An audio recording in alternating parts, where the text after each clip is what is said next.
নমস্কার বন্ধুরা, আমরা এই ভিডিওতে শিখব এনএসডিএল পেমেন্ট ব্যাংকের অ্যাকাউন্ট আপনারা কিভাবে খুলবেন। যদি আপনার কাছে এনএসডিএল এর এজেন্ট আইডি থাকে তাহলে আপনি খুব সহজে আপনার কাস্টমারের জন্য এনএসডিএল পেমেন্ট ব্যাংকের অ্যাকাউন্ট ওপেন করতে পারেন। তার জন্য প্রথমে আমি এনএসডিএল যে বিসির জন্য যে অ্যাপ্লিকেশনটা দেওয়া হয়েছে সেটা আমি আইডি এবং পাসওয়ার্ড বসিয়ে আমি লগ ইন করে নেব। লগ ইন করার পর বন্ধুরা দেখতে পাবেন ওটিপি চাইবে, যেটা আপনার বিসিতে রেজিস্টার মোবাইল নাম্বার রয়েছে সেখানে একটা ওটিপি পাঠানো হবে সেই মোবাইলে।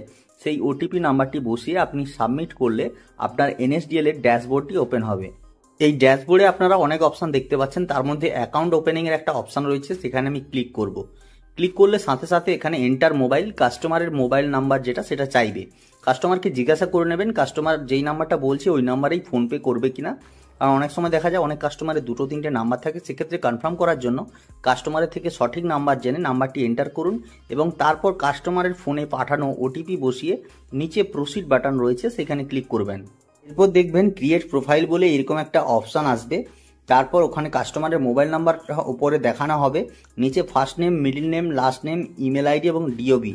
প্রথমে কাস্টমারের প্রথম নাম যেটা সেটা লিখবেন, মিডল নেম থাকলে কুমার টুমার কিছু থাকলে সেটা মিডল নেমে লিখবেন। তারপর আপনি লাস্ট নেম লিখবেন। তারপর কাস্টমারের মোবাইলে থাকা যে ইমেলটা সে বা কাস্টমারকে জিজ্ঞাসা করবেন সে কোন ইমেলটা রেজিস্টার করবে তার অ্যাকাউন্টের সাথে, সেইভাবে সেই ইমেলটা দেবেন এবং দেওয়ার পর আপনি কাস্টমারের ডেট অফ বার্থ, একটা ক্যালেন্ডারের আইকন দেখতে পাচ্ছেন, ওইখানে ক্লিক করে আপনি কাস্টমারের ডেট অফ বার্থটা বসাবেন। তারপর নিচে I am not a politically export person করবেন, তারপর সাবমিট করবেন। এখানে প্যান আছে কিনা জিজ্ঞাসা করবে, ইয়েস করে আপনি কাস্টমারের যে 10 ডিজিটে যেটা প্যান নাম্বার হয়ে থাকে সেটা আপনি এখানে এন্টার করবেন। তারপর নেক্সট করবেন। তারপর দেখবেন আধার ডিক্লারেশন চাওয়া হবে, এখানে কনসেন্ট দিয়ে আপনি প্রসিড করবেন। এরপরে কাস্টমারের আধার নাম্বার অথবা ভার্চুয়াল আইডি নাম্বার সেটা চাইবে, সেটা আপনি এখানে দেবেন। আধার নাম্বার দেওয়ার পর এখানে কোন ডিভাইসে আপনি ফিঙ্গার ক্যাপচার করবেন সেটা দেবেন, দিয়ে আপনি কাস্টমারের ফিঙ্গারটা ওই স্ক্যানারের উপর রাখতে বলবেন। ফিঙ্গার ক্যাপচার হওয়ার সাথে সাথে কিছু সময় নেবে, এভাবে ওয়েট করাবে আপনাকে।